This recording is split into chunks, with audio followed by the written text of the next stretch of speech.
warahmatullahi wabarakatuh.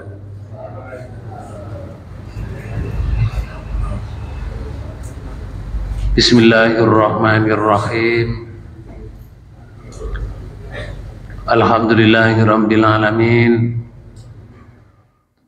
Sholatan wa salaman ala Rasulillah Muhammad ibni Abdillah wa ala alihi wa ashabihi wa man tabi'al huda. Asyhadu an la ilaha illallah wahdahu la syarikalah wa asyhadu anna Muhammadan abduhu wa rasuluhu la nabiyya wa la rasula ba'da. Hadirin hadirat Bapak Ibu yang dirahmati Allah, alhamdulillah pada kesempatan ini kita semuanya dipertemukan oleh Allah dalam keadaan sehat walafiat. Mudah-mudahan amal ibadah kita selama ini diterima oleh Allah sebagai amalan yang membawa kita husnul khotimah. Amin. Ini semuanya calon surga ini. Nanti kita ketemu di surga. Jangan mati dalam keadaan syirik, pasti masuk surga. Bapak Ibu saudara sekalian, kalau kita lihat di kalender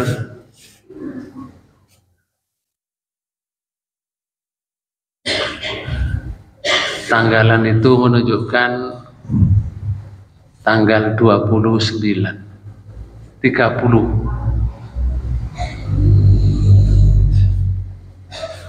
29 masuk ke 30. Berarti Ramadan sebentar lagi, kurang beberapa jam meninggalkan kita. Tamu kita akan meninggalkan kita.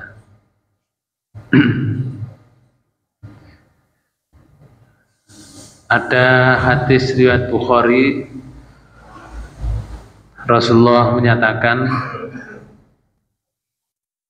dari Aisyah, anna Nabiya sallallahu alaihi wasallam, sungguhnya Nabi sallallahu alaihi wasallam kana ya'takiful asrul awakhira min Ramadan hatta tawaffahu,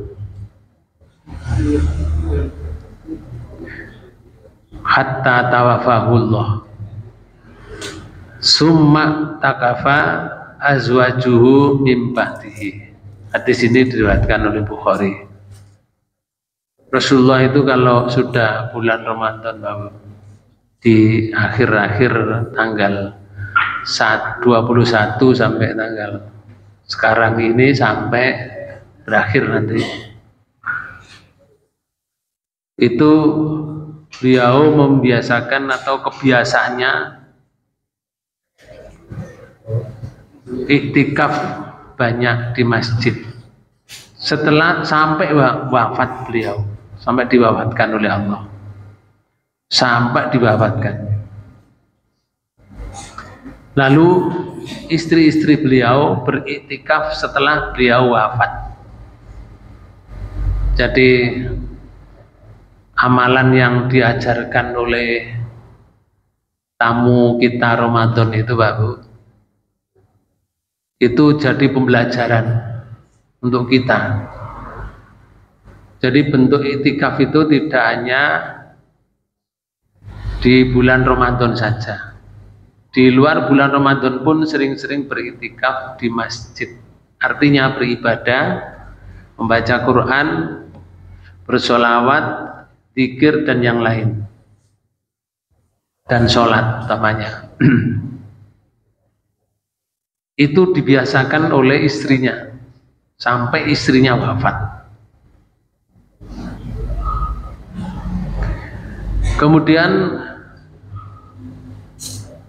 beliau juga dalam satu hadis riwayat Muslim juga menyebutkan, karena Nabi Shallallahu Alaihi Wasallam yajtahidu fil asril awakhiri ma la yajtahidu fi ghairihi. Beliau itu kalau sudah 10 akhir itu bersungguh-sungguh bersungguh-sungguh di akhir bulan Ramadan, melebihi kesungguhan beliau di waktu yang lainnya. Dan ini kita sudah meniru tinggal beberapa jam saja. Kemudian kalau kebiasaan keluarga lain yang lain, lam yakun Nabi sallallahu alaihi wasallam idza baqiya min Ramadana, Rasulullah ketika 10 hari akhir di bulan Ramadan,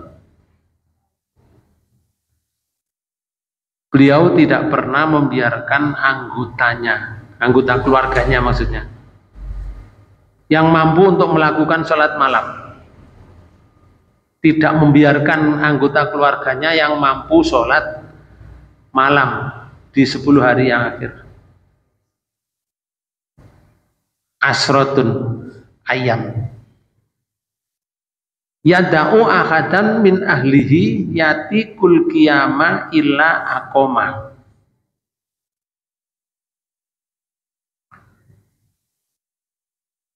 Yaitu untuk qiyam lail, qiyam malam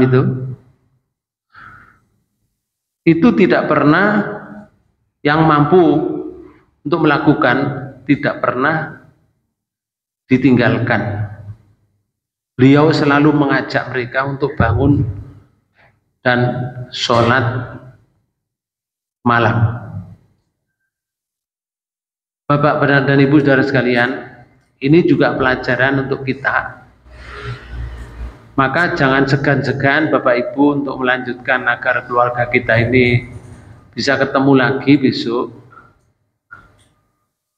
Kalau malam dibuka, dibangunkan, diajak untuk beribadah di malam hari. Dan dicontohkan oleh Rasulullah. Hal yang semacam ini diajarkan oleh Rasulullah kepada kita. Kita tinggal meniru saja. Bahasa kita itu ngeblak begitu aja sudah aman. Ya seberapa kuatnya tidak dipaksa Pak Bu, seberapa kuatnya. Karena di dalam hadis riwayat Bukhari Muslim juga Rasulullah menyatakan begini, ahabbul a'mali ilallahi adwamuha wa inqalla. Amal yang paling dicintai oleh Allah, amal yang paling dicintai, salah satu di antaranya oleh Allah adalah yang dilakukan secara terus menerus walaupun sedikit tapi terus kontinuitas istiqomah, itu salah satu amalan yang dicintai Allah. Ya jangan ragu lagi Pak Bu, kalau Allah yang mencintai, gak ada lagi tempatnya, pasti surga, pasti enak. Oh sehingga urip Allah. Allah mencintai loh, mau diapakan? Sudahlah, kalau misalkan dimasukkan neraka ya sudah, terserah Allah. Yang penting tadi dicintai Allah. Ya enggak ada orang ceritanya orang dicintai Allah masuk neraka Pak. Oh, neraka itu hukuman kok. Bahasa kasarnya seperti itu. Karena itu kalau bisanya misalkan satu hari itu tidak bisalah membaca ayat Al-Quran 1 juz misalkan 2 lembar sajalah. 2 lembar dicicil 5 kali, zuhur, asar, maghrib, isya, subuh. Tapi bendino 2 lembar itu dicintai Allah. Begitu juga ke masjid itu, istiqomah ke masjid, budal enak masjid, pilek-pilek titik budal, kayak enak titik tukon ultraflu, mixagrip misalkan, budal. Jangan takut mati Pak Bu kalau ibadah.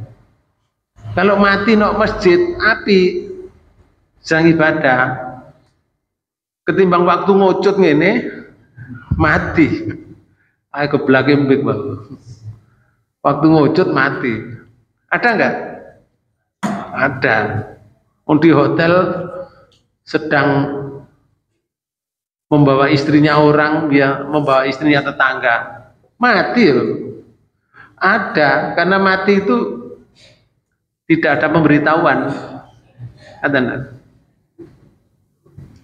Karena itu Bapak sekalian, kalau kita berada sekarang ini sudah lampu kuning. Artinya lampu kuning itu Ramadan sudah memberikan aba-aba. Sebentar lagi tap hitam. Merah.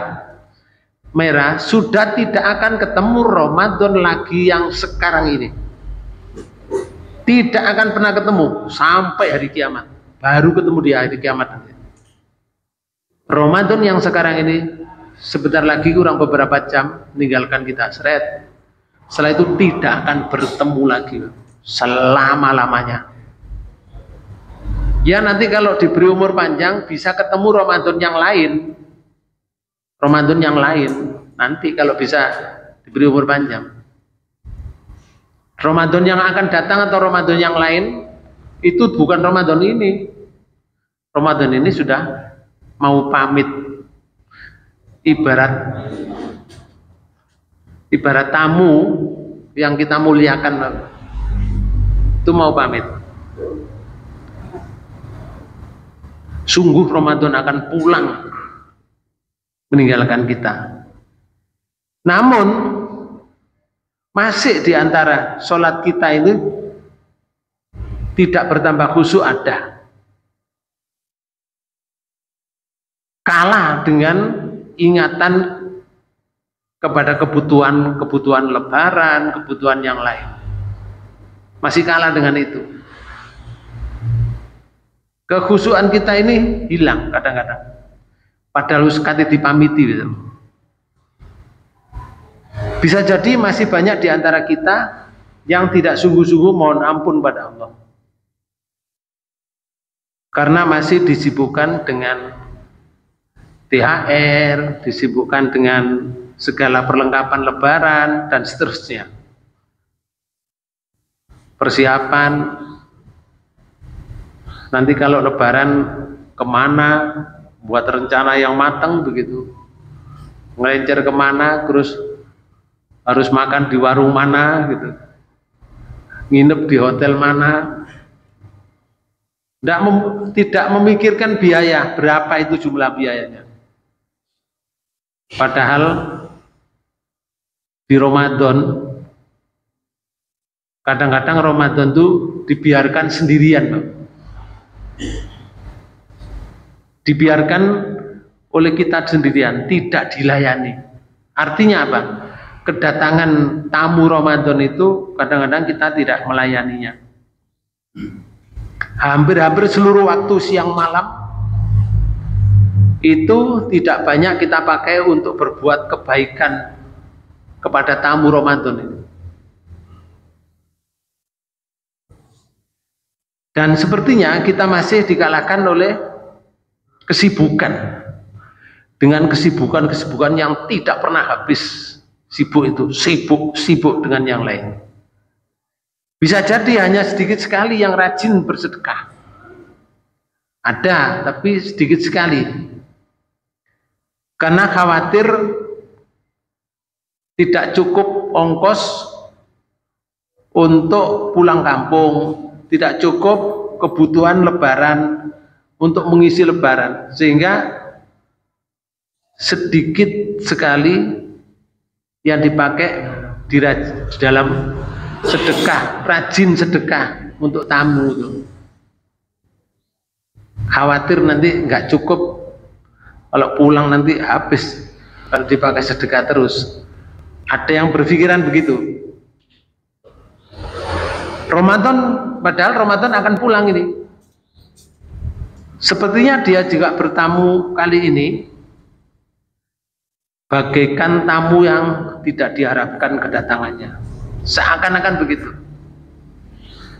Ternyata banyak Bapak Ibu sekalian Di Ramadan ini orang minum es di tengah jalan itu rombongan,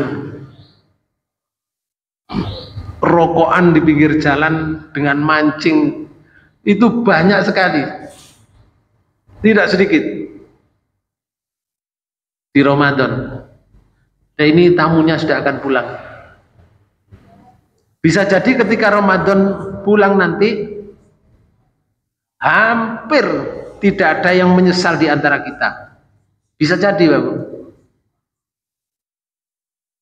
Padahal tamu Ramadan membawa kemuliaan. Ramadan itu membawa kemuliaan. Ramadan itu membawa keberkahan. Ramadan itu membawa ampunan. Ramadan itu membawa pembebasan dari api neraka. Tamu datang itu, Bapak, bagaikan tamu datang itu membawa keberkahan, digawakno buntelan keberkahan, dibawakan bungkusan ampunan. Nggih, mertamu ke kita ini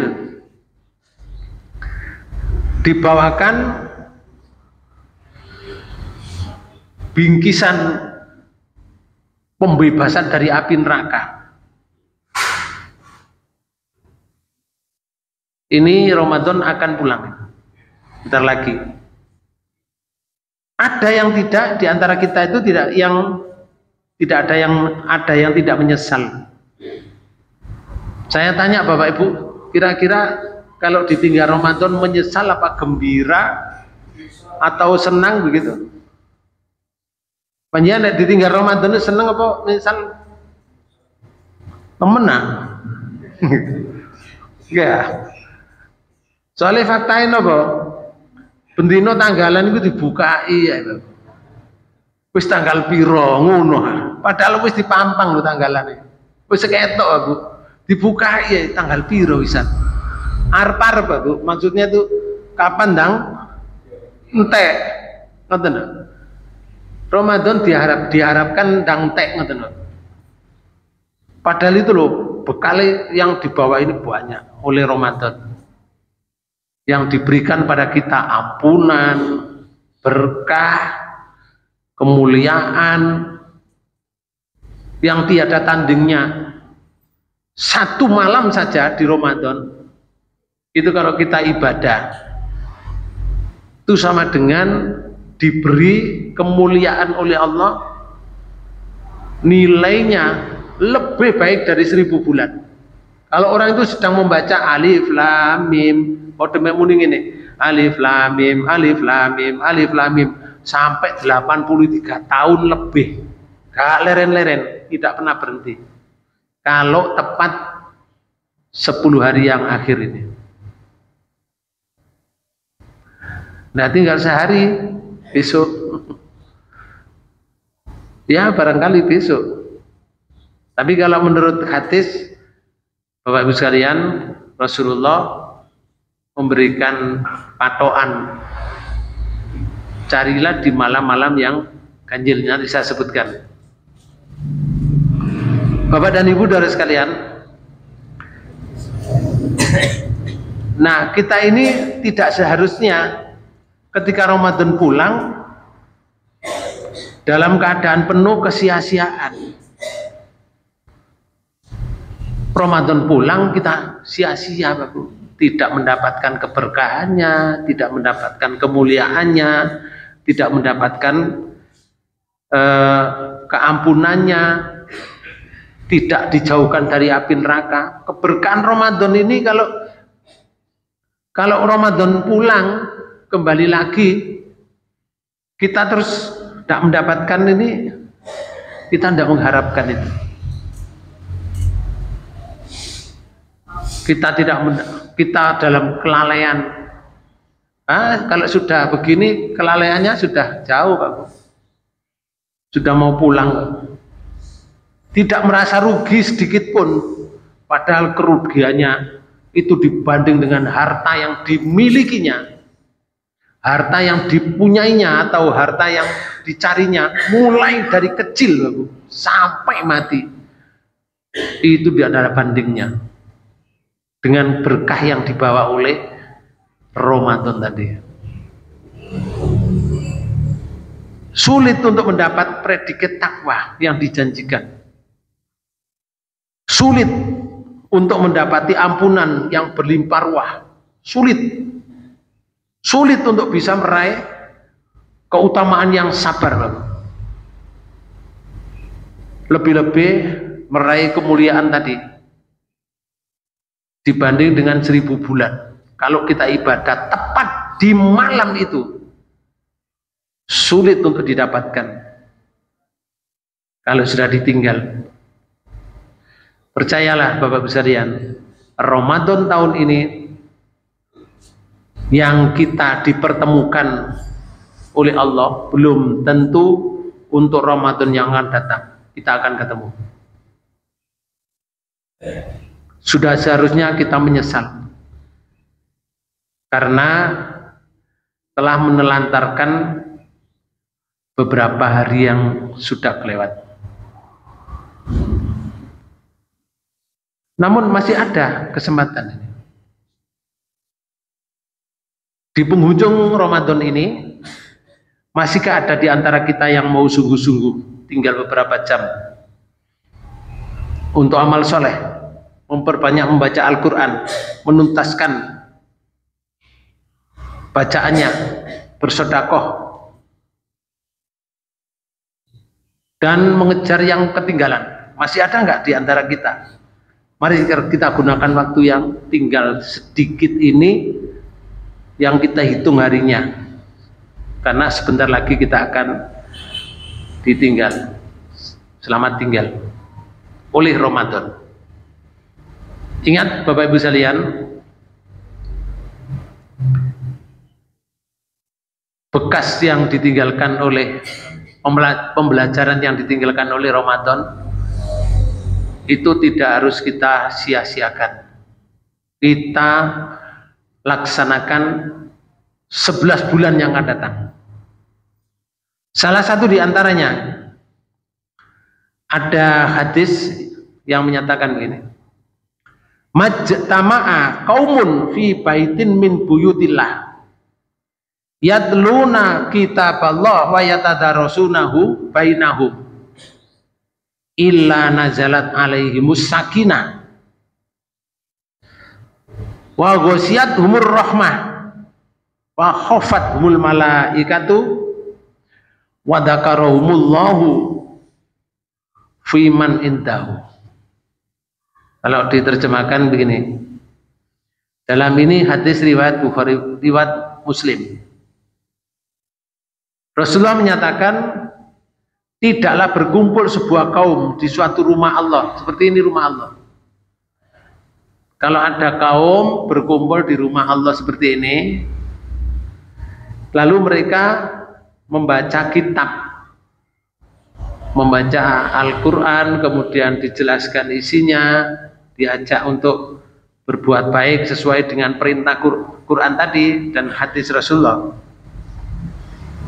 Illa nazalat alaihimu sakinah, kecuali Allah menurunkan sakinah. Pertama, ketentraman dalam keluarga. Nih jaminan Bapak. Satu, diberi sakinah, ketentraman keluarga. Terus wa ghasyiyatuhumur rahmah, kemudian dikelilingi oleh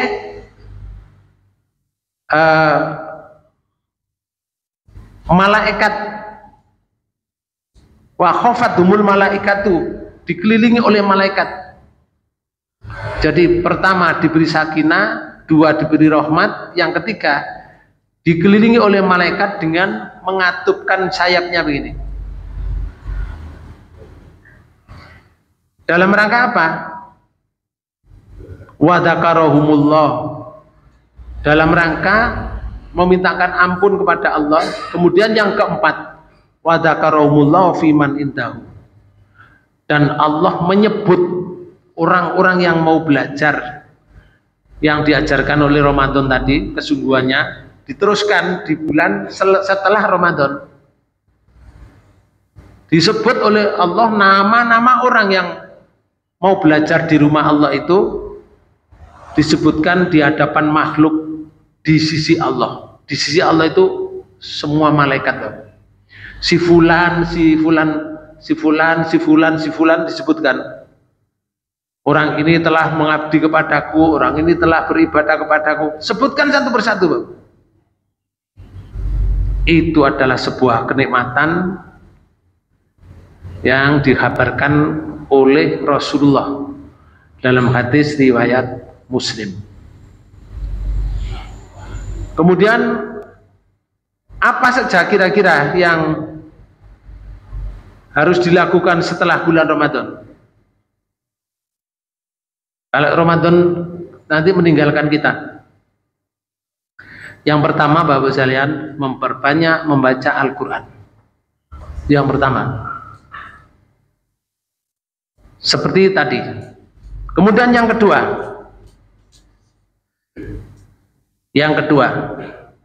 kalau kita sudah banyak membaca Al-Quran, yang kedua, bersungguh-sungguh dan menjaga kualitas puasa. Maksudnya begini, adanya senantiasa kita menjaga lisan kita, sebagaimana kita di waktu Ramadan menjaga. Kalau Ramadan kan ghibah, tidak berani ngomong yang menyakiti hati orang lain, juga nggak berani. Ucapan buruk juga tidak berani. Dijaga. Maka aplikasinya adalah di luar bulan Ramadan. Kalau di bulan Ramadan kita mampu begini, kenapa di luar bulan Ramadan tidak mampu? Kita harus mampu, Bang. Karena Ramadan itu pembelajaran hanya 1 bulan, prakteknya 11 bulan yang akan datang. Kalau kita di bulan Ramadan akas bergairah, namanya sholat qiyam lail di waktu sore hari, atau disebut orang sholat taraweh. Karena kalau sholat taraweh itu di hadis kan tidak ada. Yang ada itu qiyamul lail. Taraweh itu sebutan saja. Taraweh itu artinya sholat pelan-pelan, sholat istirahat. Jadi cara sholatnya itu pelan-pelan istirahat, bacaannya baik, itu namanya sholat malam. Itu begitu disebut sebutan itu sholat taraweh di Ramadan. Bukan niat taraweh, karena nggak ada niat taraweh, nggak ada, hadisnya nggak ada. Kalau kita bersungguh-sungguh di bulan Ramadan begitu sholat tarawehnya atau sholat qiyamul lailnya, maka di luar bulan Ramadan nanti kita harus bersungguh-sungguh seperti ini. Namanya mengaplikasikan. Itu yang harus kita lanjutkan. Dalam sebuah hadis riwayat Tirmidzi itu dan Nasa'i itu disebutkan begini. Min husnil islamil mar'i tarkuhu ma la ya'nihi. Sebaik-baik Islamnya seseorang itu adalah tarkuhu ma la ya'nihi. Dia mampu meninggalkan sesuatu yang tidak berguna. Saya beri contoh ya, kalimat tidak berguna ini. Contohnya ya. Contohnya ini. Misalkan mau bicara dengan yang paling dekat lah, dengan suami dengan istri atau istri dengan suami. Itu paling dekat. Kalau dengan tetangga mungkin jauh lah. Sekarang yang dengan suami istri aja. Ini contoh. Ketika dia ketemu temannya di jalan. Sudah lama tidak ketemu, tahu-tahu ketemu, giginya sudah tidak ada semua. Jadi wajahnya sudah berubah karena giginya sudah tidak ada. Nun sewu. Kira-kira kalau ketemu istri, suami loh itu, ketemu istri, berbicara enggak kepada istrinya? Membicarakan temannya atau enggak? Kira-kira? Ya. Kalau dia bicara, berarti dia tidak tarkuhu malayaknihi. Padahal hadis itu menyatakan ini, sebaik-baik Islamnya seseorang itu adalah mampu meninggalkan suatu yang tidak berguna. Ngono gak berguna, Pak. Mau mana diomong nang bojo lho. Yo gak nambah pangkat yo ndak. Ya, sehatnya yo gak nambah sehat yo ndak. Terus apa dia kalau ngomong nang bojo terus nambahi duit yo ndak. Kan ndak semua itu. Itu namanya gak ada gunanya.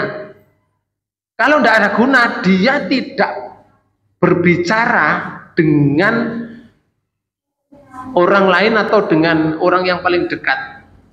Itulah orang yang Islamnya baik. Itu contoh satu aja. Contoh satu saja. Contoh yang lain banyak, Pak Bu.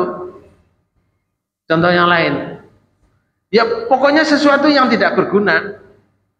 Misalkan sesuatu yang tidak akan bisa dilakukan tapi diomong. Tidak bisa dilakukan. Misalkan sakjane kepingin pergi nanggone Singapura tapi gak pernah dilakukan dan tidak bisa melakukan, tidak bisa. Begitu tuh kalau diomong gak ono gunane. Gak ono gunane. Lek akeh omong iku jenenge ngobros. Ngowos ta ngobros niku. Ya. Maka itu tidak ada gunanya. Orang yang mampu mencegah perbuatan yang tidak ada gunanya, yang tidak perlu, itulah Islamnya orang itu baik menurut Rasulullah. Oh, kalau begitu orang Islam itu yang paling baik, maaf bahasa saya, ucapannya kumbi terhadap sesuatu yang negatif dalam Islam. Kumbi ini iso volumenya dikecilkan atau dihabiskan, tidak diumbar. Lah kalau begitu akeh sing gak perlu sing diomong ambek bojo ya gak ngomong. Sak jam iku gak ana sing perlu blas sing diomong, ya wis meneng sak jam. Betah sampean kira-kira gak ngomong bojo tengok-tengok lho. Tengok-tengok ambek bojo no meja ngarepe meja tengok-tengok ono jajane ngono terus gak ngomong mangan jajan tok kletak-kletik, gak ngomong belas lho Pak. Betah kira-kira? Orang Pak Bu, kalau mempertahankan Islam saya kepingin baik, aku gak bakal ngomong sing gak berguna. Bisa Pak Bu. Kenapa tidak bisa?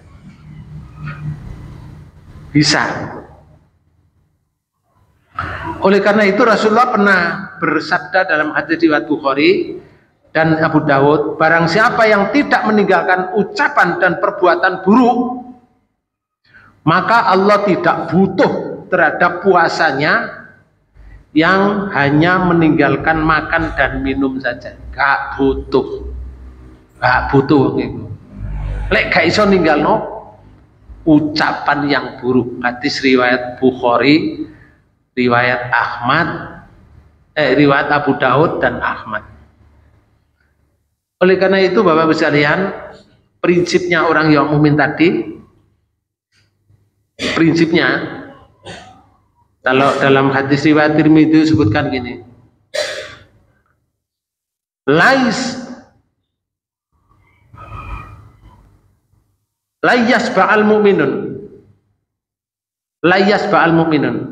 min khairin yasma'u hatta yakuna muntahahul jannah. Artinya begini, seorang mukmin itu tidak akan pernah merasa puas, tidak pernah merasa puas. Layas ba'al mu'minun min khairin, tidak pernah merasa puas berbuat kebaikan. Yasma'uhu, yang pernah didengarkan. Ono wong mengatakan perbuatan baik, diucapkan Pak Bu, didengarkan, apik itu dilakoni. Krungu maneh, apik dilakoni. Tidak akan pernah puas dia melakukan perbuatan baik yang pernah didengarnya. Sampai kapan itu? Dalam hadis ini disebutkan hatta yakuna muntahahul jannah, sehingga sampai dia masuk surga. Kumbi Pak Bu. Artinya orang ini kumbi. Gak gampang ngobrol ngomong ae gak ono sing gak ono gunane. Gak gampang ngomong ae ngono. Tapi ngomong sing penting saja, sing gak penting ndak perlu. Umpamane gak ngomong sing gak penting ya gak apa-apa lho ya. Apa lek gak ngomong sing iki gak penting gak diomong. Terus rumah tangga berantakan ya ndak. Ndak juga, ya juga tidak membuat dia lapar ya ndak. Tetap Bapak misalnya yang baik saja, yang perlu saja diomong. Kalau bisa menjaga lesan, awas. Lesan itu sohirul jurni, kabirul jurni. Lesan itu kecil bentuknya, tapi besar akibatnya. Ono wong katene mati muni ini. La ilaha illallah. Rasulullah menyatakan ini. Man kana yu'minu billahi wal yaumil akhir dakhalal jannah. Sapa sing wonge katine mati iso muni la ilaha illallah. Lesan ini Bapak. Orang itu masuk surga. Dapat dipastikan begitu. Tapi gak gampang Mbak Bu. Muni la ilaha illallah itu gak gampang. Nggih, sing akeh mboten muni ngono, utawa gak muni blas, utawa gak muni ngono. Ngejer duit biasa ya. Kate mati ngejer 100, 200, biasa anak-anak duit. Bisa begitu. Karena setannya atau iblisnya masuk ke dalamnya. Lesan yang baik itu kecil bentuknya, tapi akibatnya besar. Pembicaraan orang yang baik, yang ditiru orang baik, orang itu mendapat pahala terus sampai hari kiamat. Pembicaraan orang itu buruk, ditiru orang buruk, dia dapat dosa, ditiru orang dosa terus sampai hari kiamat. Berat. Makanya Rasulullah banyak hadis yang menyatakan jagalah lesanmu. Jagalah lesanmu. Nah, kita diajari di bulan Ramadan. Terakhir saya sampaikan, Bapak Ibu sekalian, orang kalau di bulan Ramadan pikirannya, hatinya hidup. Saya tunjukkan hidup ya. Rena Ramadan Pak Bu, jenenge maca Quran iku gabut blas. Pemane arek-arek ana speakere, wah tambah akas iku. Golek kan speakere mandek. Tak takoni, kono gak kok gak maca Quran? Speakere mati ya Pak. Jadi, oh tadi maca Quran itu sebab speaker Pak Bu. Nggih, gak apa-apa lah. Pokoknya akas lah Bu. Salatnya akas, maca Qurannya akas, sedekahnya akas, luar biasa Pak. Hidup semuanya, pikirannya hidup, hatinya hidup. Kayak Ramadan loh. Itu bagaikan ikan yang hidup di air asin. Ikan hidup di air asin. Pertanyaan saya, kalau ikan itu hidup di air asin 25 tahun, besar enggak ikannya? Besar kan? 25 tahun. Kalau kita goreng, kita ambil, kita goreng. Pertanyaan saya, ikannya asin enggak? Loh, ikan itu hidup di air asin 25 tahun. Saya ambil ikannya, saya goreng. Ikannya asin enggak? Loh, tetap jawabannya. Mesti saya bertanya lagi kalau tidak. Kenapa? Kok enggak asin? Wong hidup di daerah asin kok. Kok gak asin? Mengapa? Kenapa?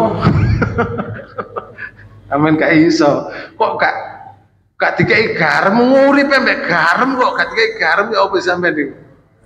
Nggih, urip mbek garam, tapi kok gak asin, gak terkontaminasi maksud saya.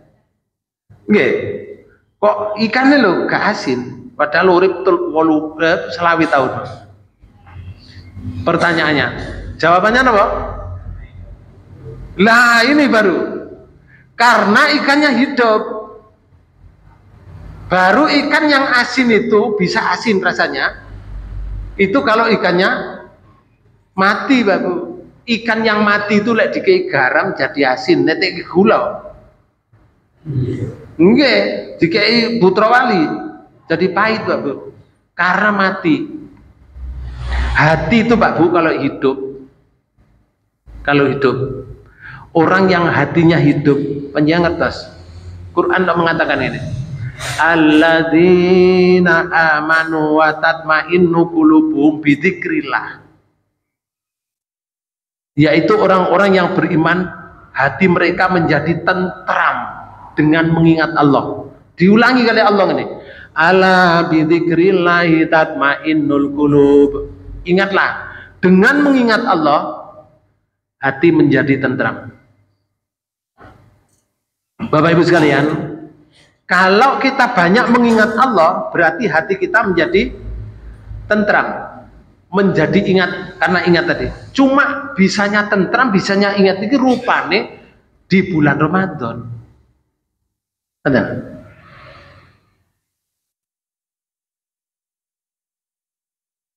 Ikan tadi tidak terkontaminasi karena ikannya hidup. Artinya ketika hidup di masyarakat itu dapat dibaca, Pak. Jika hidupnya terbelenggu, kalau hidupnya terbelenggu dengan kehidupan lingkungan yang tidak islami, itu pertanda hatinya mati. Hatinya mati, tidak punya pendirian. Kalau kayak contoh situ, orang kalau hidup di masyarakat, lek hati ini mati, Bapak, pikirannya mati, masyarakatnya nung nung nung, wonge melok nung nung nung, masyarakatnya kuning melok kuning, masyarakatnya hijau melok hijau. Apa tergantung dari warna masyarakat. Itu lek hatinya mati, pikirannya mati. Tapi lek di hidupnya seperti hidupnya di bulan Ramadan, maka dia tidak akan terkontaminasi hidupnya. Biarpun masyarakat seperti ini, tidak terpengaruh sama sekali karena hatinya hidup. Nah, saya kira pertanyaan kedua, kapan orang hatinya mati, Bapak? Saya kalau kayak ilustrasinya itu, ketika orang itu, ketika ikan, ya, saya beri ilustrasi gitu. Ketika ikan mau mati, itu hukum alam, Bapak. Sunatullah namanya. Ketika ikan itu mau mati, itu mesti minggir, Bapak. Nang pantai. Akhirnya diceduk wong. Lek gede jenenge ikan terdampar. Ada nggak pernah dengar ikan terdampar? Nah, ya. Ada ikan paus terdampar. Yuk, wong-wong podo teko, betotong, ya, betotong maksudnya, ya, betotong dipeceli, mari dipeceli, iwake dibagi rata sak desa kuno. Polo gede iwake. Iku pertanda ikan mau mati. Ikan yang mau mati tidak betah di habitatnya. Habitatnya ikan di mana? Di air. Karena nggak betah, minggir, berarti jauh digoreng, Pak. Dia mau lari ke wajan. Ikan itu nggak betah di habitatnya, itu pertanda ikan akan mati. Sekarang saya bertanya, habitatnya orang Muslim itu di mana? Di masjid. Di mana lagi? Musola, pengajian, mau mana? Banyak kan? Itu habitatnya orang Muslim. Lek ono wong Muslim kok ndak betah di masjid, ono wong Muslim gak betah di pengajian, berarti tandanya seperti ikan tadi, mau duduk wong sing mau mati, Bapak. Hatinya yang akan mati. Mudah-mudahan kita dihidupkan oleh Allah. Hidup sesungguhnya, hatinya dihidupkan, masuk surganya Allah. Demikian yang bisa saya sampaikan, lebih kurangnya mohon maaf. Mari kita tutup pertemuan ini dengan bacaan hamdalah. Alhamdulillah. Subhanakallahumma wa bihamdika asyhadu an la ilaha illa anta astaghfiruka wa atubu ilaik. Assalamualaikum warahmatullahi wabarakatuh.